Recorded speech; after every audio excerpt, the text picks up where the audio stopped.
probably not the most exciting study there is, but if you've been in your Bible a while, it does answer some questions. And this is the languages of the scriptures. And last week what we covered, I want to point out something here. You've got two languages that we've already talked about, is Hebrew and Aramaic. I'm going to say a few more things about Aramaic, also known as Syriac. Keep that in mind. That these are languages that come from Shem. They're Semitic languages. And then the next two we're going to deal with are Greek and Latin, and both of them are from Japheth. And you say, well, what happened to Ham? Well, Ham had some bridge languages. You know what I mean by bridge? That's that lingua franca. Yeah, the lingua franca. It's a bridge language that's used for trade and communications. They had some, but nothing that ever went really beyond continental Africa. So they have no worldwide languages. It's just Shem and Japheth. And of course, these are the four languages we're dealing with. We already talked about Hebrew. And Hebrew was pretty much for the Jewish folks, still spoken today. But they had a common language that they spoke, especially after they went into captivity. And we saw that as Aramaic or Syriac. I want to show you another passage. I don't know if I mentioned this last week. I may not have realized it last week, but turn to Ezra chapter 4. There is another portion of your Old Testament that is written in Aramaic. Syriac, same thing. So I'm going to keep using it interchangeably, but it's the same thing. Ezra 4, look at verse 7. Ezra 4, verse 7. And in the days of Artaxerxes wrote Bishlam and Meridath, Tabeel, and the rest of their companions unto Artaxerxes, king of Persia. And the writing of the letter was written in the Syrian tongue and interpreted in the Syrian tongue. That is Syriac. So if you were to have a Hebrew Old Testament in front of you, not only would you find several chapters that we saw in Daniel written in Syriac, but you would find these letters were transcribed and on the page in Syriac. Okay? So most of the Old Testament is Hebrew, but there are a couple areas that are Syriac or Aramaic. And that's from Ezra chapter 4, verse 8. And what this is one passage is a letter being written to Artaxerxes against the Jews, and the other is a letter written from Artaxerxes to the Jews. And that's in, so you got Ezra 4, verse 8 to 6:18, and Ezra 7:12 to verse 26. And all it is just, they just put the letter in there exactly how it was written. And he says there that it was written in the Syrian tongue, interpreted in the Syrian tongue. Why? Because they all spoke it. They all spoke it. We saw that of the three empires that ruled, three empires, and specifically the Assyrian Empire, the Babylonian Empire, and the Persian Empire, all used Aramaic. Even if there happened to be a tongue that was spoken differently, when you've got an entire continent practically speaking one language and you are conquering that, you might want to adopt to that language rather than try to teach everybody your mother tongue. Now we're going to find out that Greece changed all that. I guess it's a matter of how much time you got, how long you're ruling and reigning, but changing languages is not that easy. And plus, listen, while that's going on, you have this great bottleneck of business that's what you do when you conquer. You want business to expand. You want things to happen. Well, you got to have a common tongue. So in this case, it just happened to be that Aramaic was the common tongue of the Assyrians, of the Persians, or Syrians, the Babylonians, and the Persians. So it worked for them very well. And of course, the Jews would learn this language while they're in captivity, some of them over 100 years that they're in these foreign lands, and of course they learned the language. They couldn't get along without learning the language. We're kind of spoiled here in America. We've never been conquered by anybody, but if we were, If Japan had won or Germany had won the war, well, I guarantee you we'd be speaking a little Japanese and a little German. Probably a lot of Japanese and a lot of German. But thank God we just, because I don't think I can learn another language. They just have to line me up and shoot me. I've come to that conclusion. I cannot seem to pick up another language. I want to show you something over in Acts chapter 1, verse 19. Came across this. I don't know if I mentioned it last week. I was trying to pick out, there's some Aramaic words in the New Testament, and that's what we looked at, and phrases, and Jesus Christ is actually saying these phrases in Aramaic, because that's what he's telling you. When he says, Eli, Eli, lama sabachthani, that is Aramaic for my God, why hast thou forsaken me? Jesus says that on the cross in Aramaic, because that's what it's telling you. He spoke it in Aramaic. Because why? Because it was the common tongue among the Jewish people who had to do business with the Romans and the Greeks and whoever. So that was the common tongue. Did they all speak Hebrew? Probably most of them did. Did Jesus speak Hebrew in the temple? Yes, sometimes he did. But if he was communicating on the outside, he was going to be speaking the language that was the most common tongue, and that was Aramaic. But he says there in Acts 1:19, and I believe this might be, I don't know who's talking here, whether it's the Holy Spirit or... Verse 19 says, and it was known unto all the dwellers at Jerusalem, insomuch as that field is called in their proper tongue, Aceldama. I'm just hoping I got that pronounced that right. That is to say, the field of blood. This is the money that Judas betrayed Jesus for, the 30 pieces of silver, and it was taken and it bought a potter's field. Okay? And they not only named it, I guess, the field of blood, but I mean, they called it the field. That's what they called it, the field of blood. And that Aceldama is Aramaic. But notice what it calls, it's more interesting what it calls it. It says the proper tongue. The proper tongue. That's what's being spoken in Jerusalem. It's the proper tongue. Not the only tongue, just the proper one.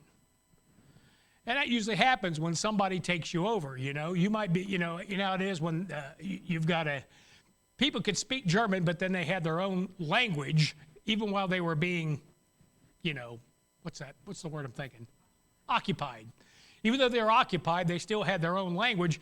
And behind the scenes, at home, probably what they're speaking is their own language. But if you want to communicate with the Germans and the hierarchy there, you're going to have to speak their language in that case. Then there's something else, and I don't want to spend a lot of time in this, but it's curious to me because Aramaic comes from Syria. And that's interesting because the Israelites have their connection to Syria big time. You say, how so? Well, look at Deuteronomy 26:5.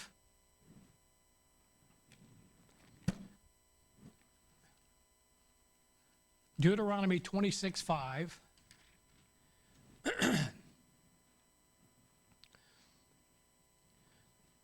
And it's something these Jews are supposed to say. It's a confession at the temple. That's Dr. Ruckman's note there. And in verse 5 it says, and thou shalt speak and say before the Lord thy God, a Syrian ready to perish was my father. And he went down into Egypt and sojourned there with a few and became there a nation great, mighty, and populous. Who's he referring to?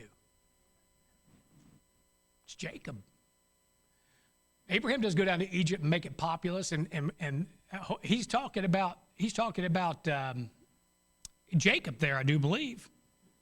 Well, hold it now.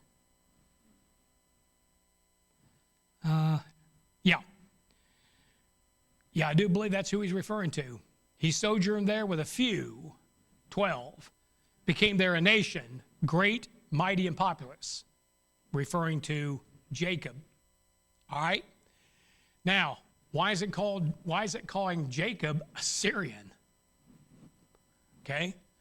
Look at Genesis 25, I think I got it right, 25:20.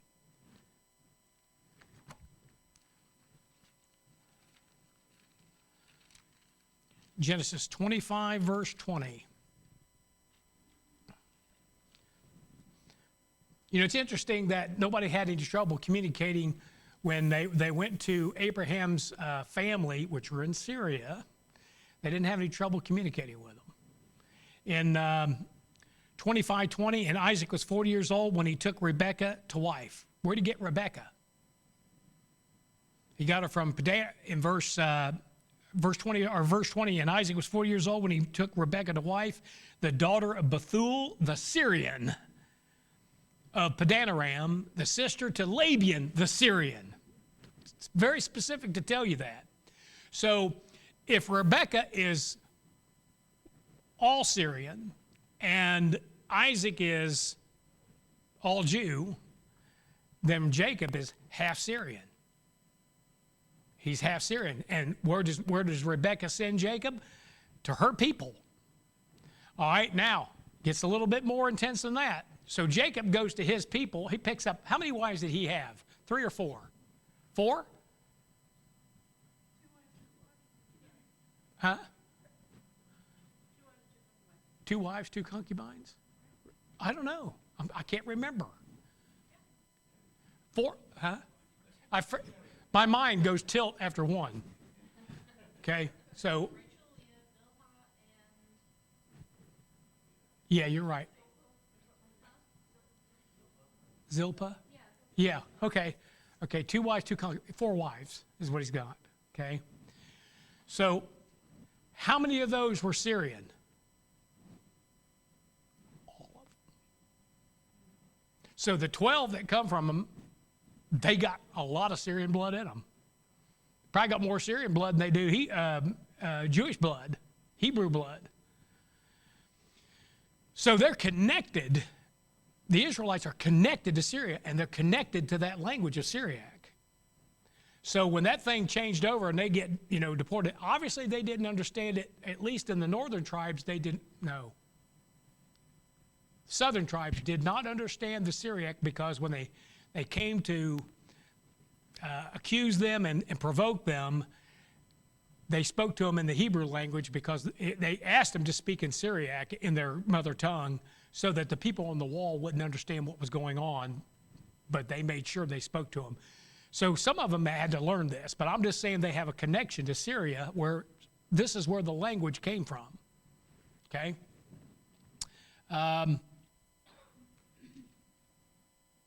Okay.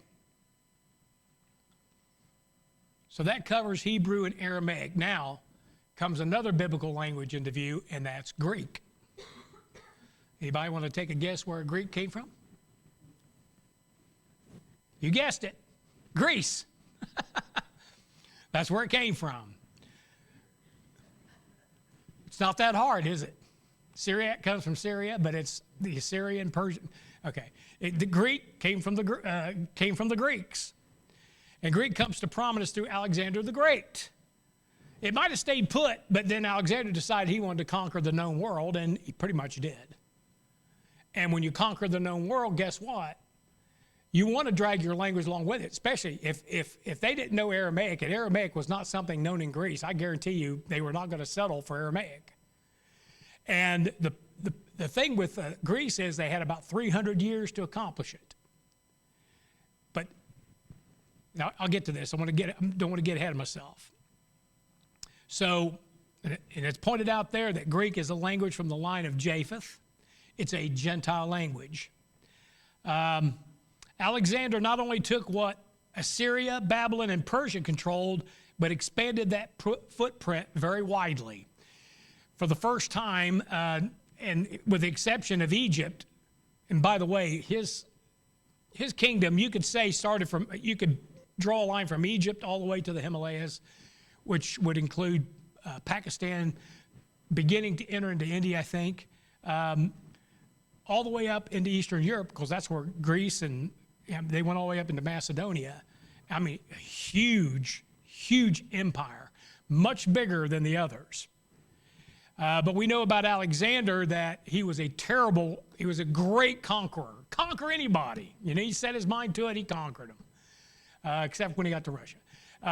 But he was a terrible administrator. And after it was only just maybe 20, 30 years, I guess, that I can't remember, no, it wasn't even 20 or 30, He died at 33, I think, if I'm not mistaken. But anyway, however long he took to conquer, which wasn't all that long, then that empire split into 4 groups. And I can't remember the names. I've given them to you when we did that study. Ptolemy was one of them, but there was a couple of those different kingdoms. And when he split it into those 4 kingdoms, it's still Greece ruling. It's just 4 separate sections of Greece run, you know. And sometimes they fought against each other. So the empire as a whole, even fractured in 4 parts, was Greek, and it perpetuated a form of their language. And this is what we call Koine Greek. Why? It's the common language of the people. It was not necessarily the, highbrow classical Greek. It was not. It was common, what we call gutter language. I know when we say gutter language, it's, filled with innuendos and foul language, but that's not. Gutter language is the common people's language. And that's what they perpetrated in these 4. And now remember, they're ruling everything. So it's getting applied just about everywhere. But you got to remember that his capture of these places happened in different periods of time, and some of them was even after Alexander the Great. So it determines how much time they were there, of how well they adapted the language. And I was trying to figure some of this out, and I haven't completely. Now, if you go to your Bible, if you went and looked at the new translations, they'll put the word Hellenistic in there. Okay? Instead of Grecian or Greek. Only your King James Bible only uses Grecian or Greek, Grecian or Greek. And, this is just to confuse everybody who wants to read the Bible. We know what a Grecian is. It's a bunch of Greeks. Pretty simple, right? But if I say, this Hellenistic or Hellenist, you're like, what in the world is that? Well, that's just somebody that's, Dr. Bottle Stopper thinks he's smart, and he wants to make you think he knows something more than you know, and so he uses the word Hellenist. And, I looked it up. I said, who is Helen? And Helen is a man, by the way. He's a mythical man. Probably in relation to one of their god men, one of the gods that they worship. Helen is the mythical, and that's how it's pronounced, by the way. The mythical father of the Greeks. The mythical father of the Greeks. That's why your King James Bible doesn't mention some pagan. It just doesn't mention him. It just uses the terms Grecians or Greeks. I just want to tell you that because you'll come across it. They talk about the Hellenistic persuasion or influence. Well, he's talking about Greek. That's what it means. It has to do with the Greek influence.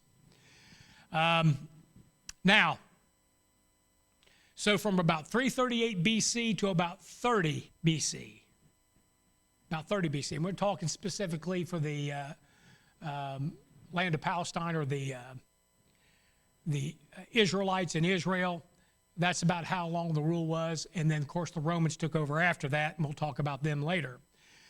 So Israel was under Greek rule by some fracture or another. By the way, there are actually 2 different fractures. They were fighting with each other. One Greek fighting another Greek. It's like one Muslim fighting another Muslim, and what do you get when you're done? You get a Muslim. Anyway, Israel was under Greek rule by some fracture or another until about 141 BC, when the Maccabee brothers mounted a revolt against Antiochus Epiphanes. Okay, that's how I pronounce it. I don't care how anybody else pronounces it. They got this Antiquitas, and I'm like, that's not how I know it. No. Listen, do you go to Antioch or Antioch in Ohio here? It's Antioch. We always say. Huh? How do you pronounce Russian?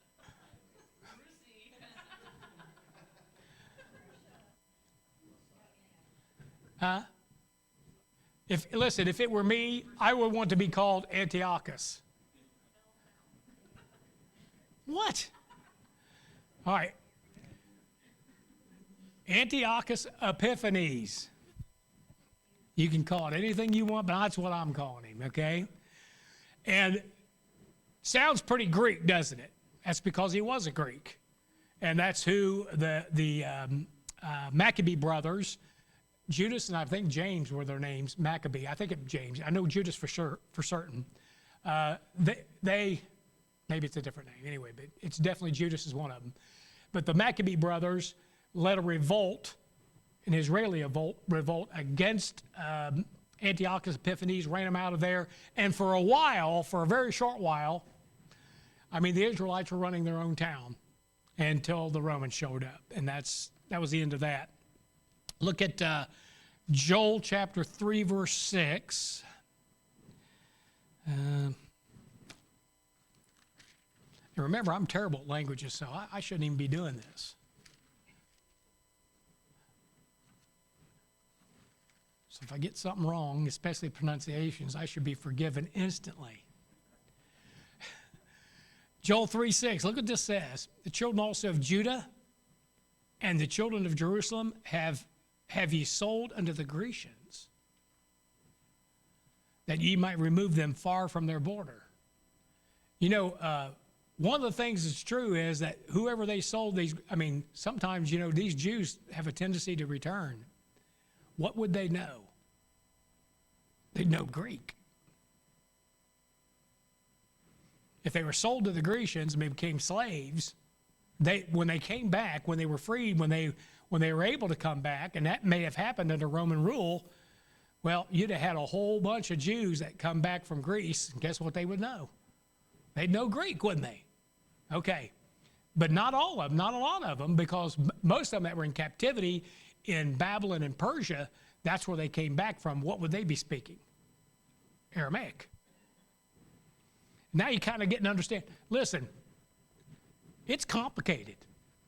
But when you mess around with the Lord, you wind up getting, you know, thrown into captivity and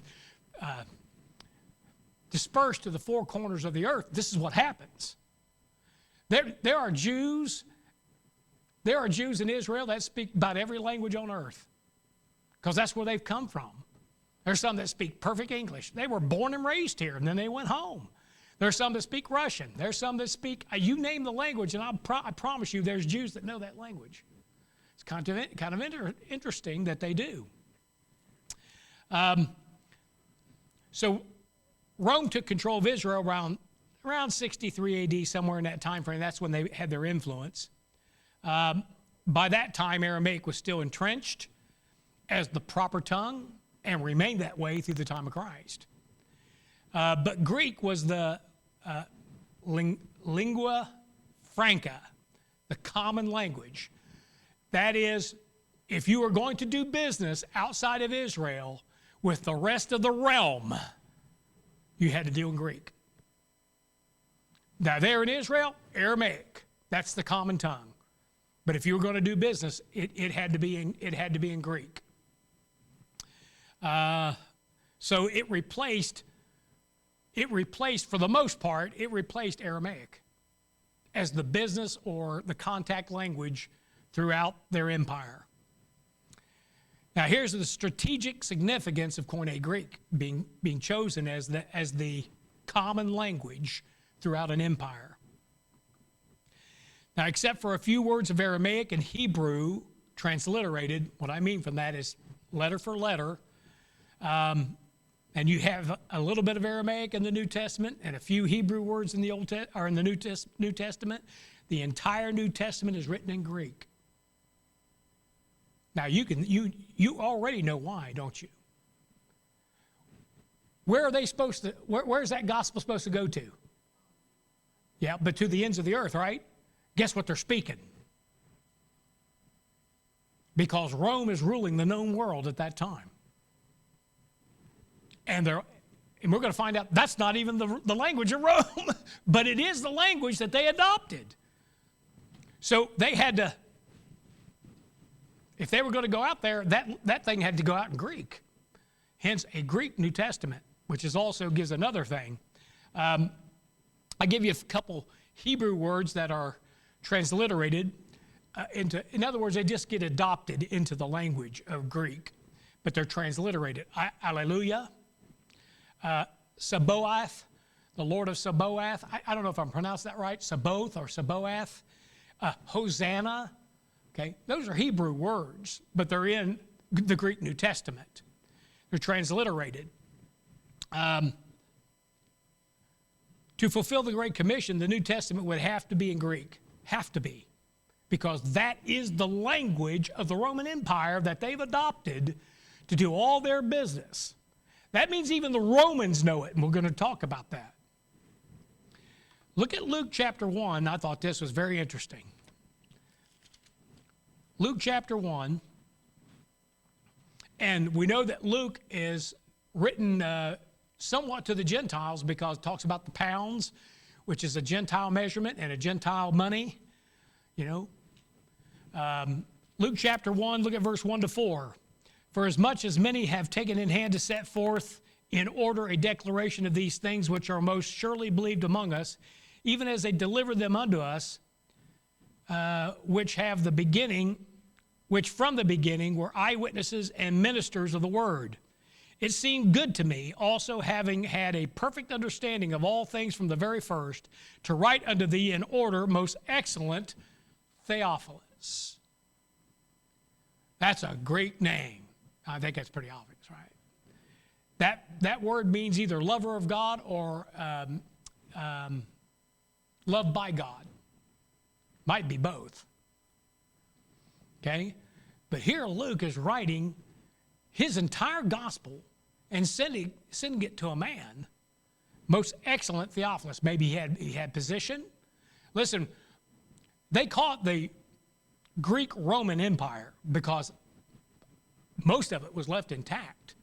The names and everything. Yeah, Rome was the head, but you know, it's like you still had so much obvious influence from the Greeks. So now look at Acts 1:1. So he writes his gospel and sends it to this Theophilus, and then you get to Acts chapter 1, verse 1. And it says, the former treatise, talking about Luke, the gospel of Luke, have I made, O Theophilus, of all that Jesus began both to do and teach. And then he talks about until he's taken up and showed himself alive after his passion by many infallible proofs. In other words, he's talking to a Gentile about the resurrection. Now all of a sudden he's mailed off, and I don't know how this happened, but you know he sent off a copy of Luke in Greek to a Greek, and then when he wrote the book of Acts, he did the same thing. You know what that tells you, right? I mean, Greek is a language in the line of Japheth. The next 2 millennia, God would be talking to the Gentiles in the Gentiles' language. That New Testament, I mean, it's went through all kinds. It's went to Latin and all kinds of things, even back to Syriac at one point, but German, and I mean, there's like 7 languages I think I've got here at the end. I think I've got them listed. It's in the ultimate common language of the earth, and that is English. You go anywhere in the world, and if you're going to do business, you're going to have contacts, you got to learn how to speak English. That's a Gentile language. And that little indication in the book of Acts and also in Luke is letting you know this thing, the gospel is going to the Gentiles, and they will hear it. And the Jews, well, they just get dispersed wherever. They get to hear it, but this thing's Gentile now. He's letting them know that. Now, eventually, we're going to get back to the Hebrews. And you know, even be surprised how many Jews know English. Jews are a business kind of people, you know what I mean? They are. They're just a business kind of people. They can make money, you know, backing out of a closet. They really can. And they're very adept at picking up languages. And so you imagine that most of them do speak some English, even if it's broken English. Let me see where I'm at here. Where did I go? Okay. Yeah, it's interesting, though, that by the time you get past the book of Acts, the next book is Romans. And for the next 13 epistles, and probably Hebrews to boot, but for the next 13 epistles, the Apostle Paul is the writer. And it's interesting that Paul, Acts 21:37, and we read this last week, it says, as Paul was to be led into the castle, that's where the Roman fort was, he said unto the chief captain, may I speak unto thee? Who said, canst thou speak Greek? That's how you know they're still speaking Aramaic. He already knows Paul he addresses the crowd in Hebrew, and now he's kind of surprised when Paul speaks to him in Greek. Probably the reason Paul said that is, who wouldn't know Greek but everybody else around him for the most part? You know, I mean, it's like, and you got to be careful these days because you never know who's standing next to you. But if you know a language and you happen, if I'm somewhere else in the world and I'm talking to my wife and I'm talking to her in English, I'm kind of assuming that nobody can figure it out. I mean, you know, if you go into an airport and someone starts speaking Taiwanese, what do you know? They could be saying awful things about you. Yeah. You don't know if they're saying good things or bad things. They're just, well, I think that's the reason why Paul wanted to talk to this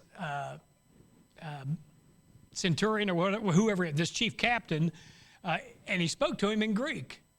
And the chief captain is surprised that Paul can speak Greek.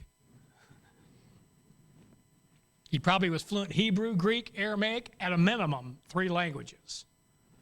Probably a lot more. Let's talk about Latin. All right. It pretty much covers Greek. It's spoken still throughout the Roman Empire, okay, because they adopted it. But Latin was the language of Italia or Italy, Rome. The next empire comes to pass. Their Latin is their language. It was not the language of the entire empire. Greek was adopted and learned by the Romans as their bridge language. It's like, you know, we can't begin this process by trying to make everybody learn Latin. How about us learning Latin and running this empire? And many of them did if they were, I'm sorry, Latin, learning Greek, I'm sorry. Latin was what they spoke. They needed to learn Greek to be able to do business. Now I'm going to get all confused. Keep me straight. So the language itself, Greek, was not spoken except for words that were, oh, I know it. Okay, I'm getting ahead of myself here. When it comes to a biblical language, Latin was not spoken. I'm talking about spoken, not written, spoken. Except for a few words, and they were adopted into the Greek language. Why? Because you didn't have an equivalent. We do the same thing in English. If there's something out there comes up new and somebody else invented it, we just bring it on over, and now all of a sudden it's an English word. For example, the word legion. A Roman legion. Well, obviously you'd need that word, right? You might not have it in any other language, but it's a Latin word. Then the word centurion. That's a Latin word. Praetorium. Denarius, which is their coinage. Okay? That had to be brought over to Greek. So Greek just may transliterate and just bring it on over. Next thing you know, now it's a Greek word. That's what you have. You don't have, I can't show you portions of Scripture in the New Testament written in Latin because it wasn't. It was written in Koine Greek, but it had some Hebrew words that were brought over. It had some Latin words that were brought over. And of course, in English, we know that's true. I mean, our whole language is nothing but come from everything, everywhere. But this Latin was spoken by the Latins in the Latium region around Rome, and this is around 700 BC. So, I mean, Latin's been around a long time, probably as long as Greek's been around, but, you know, they weren't running things. But when they came to power, then all of a sudden, they needed a lingua franca. They needed a common language. And what was common out there was Greek, because the Greeks had been in control for about 300 years, and that's what they taught everybody. Remember but the Bible says about the Greeks. What's the Greeks seek after? Wisdom. They are an educated bunch. Now, that doesn't mean they knew anything about the truth. We all know that. But they were at least very educated. And when their kingdom was being, growing, that's exactly what they wanted. They wanted these people to know their language, and it was being taught to them. But here's something, and this is the question. Remember at the very beginning when we talked about those three languages that were written at the top of the cross, or in the top. It was a saying, but it was written in three different languages: written in Hebrew, and it was written in Greek, and it was written in Latin. And each one of those pictures a different race. You have Hebrew, that's the Shemites, a Semitic language, just like Aramaic. But then you have the Greek, which is a Japhethite. That's from Japheth, okay? Which is also Greek and Latin come from Japheth. But then that last one, Latin. Did I get these right, or I get them? Okay, Latin is the last one, and it should represent Hamitic tribes or Hamitic people. In other words, all those in Africa. But yet, it got its founding in Italy. Latin did. So we're going to talk about how it became considered a language of Ham, even though Ham didn't write it or naturally speak it. And what happened is while everybody's conquering, okay, while Assyria conquered, and then came Babylon and conquered, and Persia conquered, guess who never conquered North Africa beyond Egypt? None of them, except for Rome. Rome went in and conquered not just Egypt, but they went farther and farther down to where about all of North Africa was conquered by them. And guess what? You want to do business. And there wasn't one language between them they could use as a bridge. So they said, well, we might as well use our own. So they got a vulgar or a common Latin. And that was being taught to those in North Africa. So when the Lord has to identify, those people and what they speak, Latin is what they were speaking. That was the common language of all of North Africa. They call it the African Romance language. And you understand that in a minute, because that's what Latin bridged off to, or broken off to be, all the Romance languages we still have today. Does that all make sense? But that's the reason why I cannot say that Latin is an African language. It's not. But it was spoken by a good portion of North Africa. Who knows how far down it went? But it was their common language to the rest of the world. And they were about the only ones that really kind of adopted. All the others are speaking Greek. But it says Greek. Why? You wouldn't teach them Greek. If you're going to teach them any language, teach them your own. But if they already know one, okay? It was just a matter of, they did things by necessity, really, when they were conquering and then ruling them. But that's how they became, because Rome conquered North Africa. Now, I've got here, Rome established many veteran colonies, settled large numbers of Latin-speaking Romans, soldiers, and Italian settlers along the coast and in key cities. Carthage is one of them. They actually had made that a Roman colony. These settlers brought vulgar Latin, common Latin, with them, and it gradually spread among the local population through daily contact, trade, and intermarriage. Latin became the language of urban life, law courts, public inscriptions. Latin was the language of North Africa during the time of Christ. Period. So that's why it's on that cross and representing those people.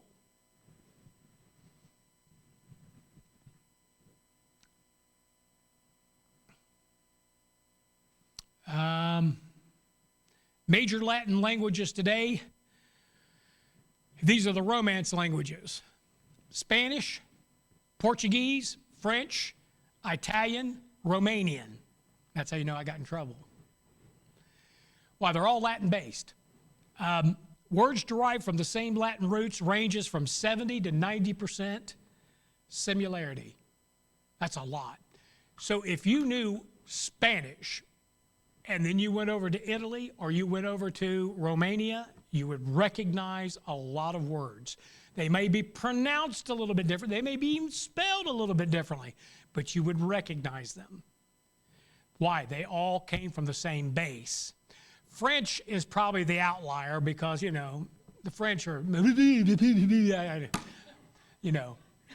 It all sounds like somebody just saying poo-poo, poo-poo-poo, poo-poo. I mean, I can't. Yeah, yeah. But you know the word animal? It's the same in all 5 languages. Now, I guarantee you they all pronounce it different. But it's spelled the same in all 5 languages. Animals and animals and animals and animals. You know. It's kind of interesting. That's why if you were going to learn, if you had to, you know, if your life depended on it, you need to learn 5 languages, man, that's where you go. You get one that's got the same base and, among all of them, and guess what? You can pick it up. And we found out that, you know, I mean, we're over there. I'm thinking, you know, man, I really am dumb. But I realize now that I wasn't that dumb. I just didn't have a basis to pick up all these other languages.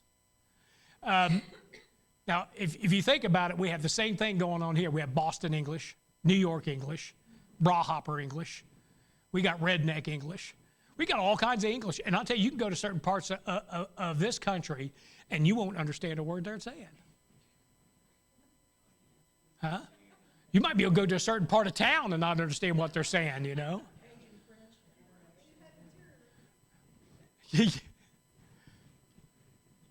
You got Ebonics, you got all kinds of things. And you know, you can pick, but if you spend some time when you realize, oh yeah, you are speaking English. It's kind of weird, but you're speaking it.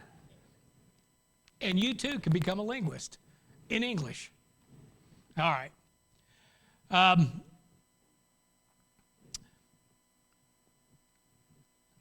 Here's a couple interesting facts and I'm going to be done. Latin has no single words for yes or no. Now, I'm not saying that doesn't mean in the Romance languages they probably do, but I'm talking about in this Koine Latin or vulgar Latin, there's no single words for yes or no. Answers to yes or no questions are given with full phrases or verbs formed instead. Classic Latin has no definite or indefinite articles, like the, you know. I don't know how they get things across, but it has to do with context. It has to do with, you know. Now, the ending on the word. Now, there may be, in some of these Romance languages, they may have added the definite article. Okay? I think an indefinite article would be like a something or other. The is definite article, right? Latin is still an official language of Vatican City.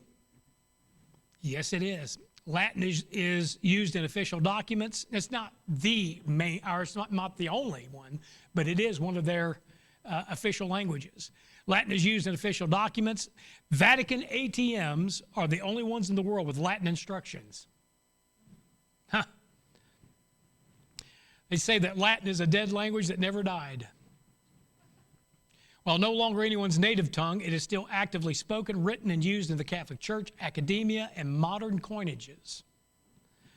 It gave us the alphabet we use today. The Latin or Roman alphabet, derived from Etruscan and Greek, is the basis for the writing system of English and most Western European languages. About 60% of the English language is made up of Latin French words. Now, I say Latin/French. French comes from Latin, but we get a lot of French words and Latin words, about 60%. About 25% of our words come from German, and about 5% from Greek. And, of course, the other 10% comes from just about everywhere. We really are a melting pot of languages in English. Scientific naming still relies on Latin, so scientists worldwide can communicate clearly regardless of their native language.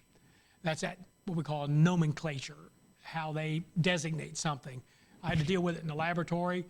You're always wondering why. Why are they calling it that? I can't even pronounce it. Well, it's because it's Latin so that everybody gets it, except for us.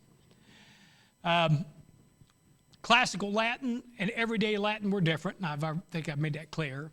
The elegant Latin of Cicero or Virgil, classical, okay, differed from the simpler, vulgar Latin spoken by ordinary people and soldiers, which eventually became the Romance languages.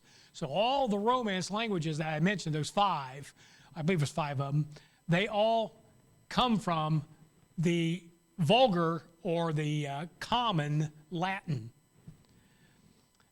Famous phrases we still use come from Latin. Carpe diem, seize the day. Now, I don't know if I'm pronouncing this. It's either vin, vid, vici, or it's vine, vide, vice. Which is it? Huh? Veni, vidi, vici, or vici? Vici. I came, I saw, I conquered. I guess I won't be saying that unless it's in English. But quid pro quo? That's Latin. All originated Latin remain common today. This for that. All right. It's interesting, though, that when the New Testament is written, Paul makes it clear who we're addressing. He says this in Romans 1:14. He says, I am debtor both to the Greeks. You don't have to be in Greece to be considered a Greek, evidently, because they're all speaking it. He goes, I am debtor both to the Greeks and to the barbarians, both to the wise and to the unwise. In 1 Corinthians 1:22, he says, for the Jews require a sign, and the Greeks seek after wisdom. 1 Corinthians 1:23, but we preach Christ crucified, unto the Jews a stumbling block, and unto the Greeks foolishness. I mean, he mentions the word Gentiles. He talks about Jews and Gentiles. But it's interesting how they're classified under the Greek heading. Greek language is a Gentile language for Gentile peoples. 1 Corinthians 1:24, but unto them which are called both Jews and Greeks, Christ the power of God and the wisdom of God. All right. Psalms 12:6-7 says, but the words of the Lord are pure words of silver, tried in a furnace of earth, purified 7 times. Thou shalt keep them, O Lord, thou shalt preserve them from this generation forever. This is where we get the preservation of the King James Bible. That though the words were inspired when they were spoken and written down, the writing of them down is what preserved it. And what we're seeing is in this whole study that God has no problem with languages. You understand that? Now, we have all kinds of problems with languages, but God doesn't have not the first problem with it. He can go from Aramaic to Greek to Latin to whatever, and he could actually improve the thing or give further. It's not so much it's inspired, but it's got more revelation to it. And by the time he gets to the King James Bible, he says, I purified that thing 7 times. And we know that it has a vast difference over the Hebrew. First off, for Hebrew, you read the other direction. Greek doesn't have any punctuation. Nothing to it. In fact, some of the earliest stuff doesn't even have the number system. So the English is a definite improvement, just readability. But then there's additional revelation in it. Why? Because when it went from one language to another, God kept purifying it. You see, was it correct before? Yes, but it wasn't this good. I'll give you an example. In the book of Genesis, where it talks about, go ye therefore, he tells them to go out and fill the earth. That's the Hebrew word, fill the earth. Come to a King James Bible and it says replenish. A little different. You see, it means the same thing. Yeah, it does, but replenish insinuates there is something here before. That's additional revelation. And it says it twice. Listen, it says it twice because he tells Noah to, after the flood, replenish. Why? There was something there before. It's been drowned out. Now replenish it. It's interesting that we're dealing with a flood according to 2 Peter chapter 3, The earth being in the water, now the water, and then being overflowed with water. A flood. And he says, replenish. Both of them deal with the flood. Both of them are pictures. I think you even have Noah and Adam are so much alike. Both of them are what we call a federal head. Why? They're the last, or the first, I should say. And both of them have 3 boys.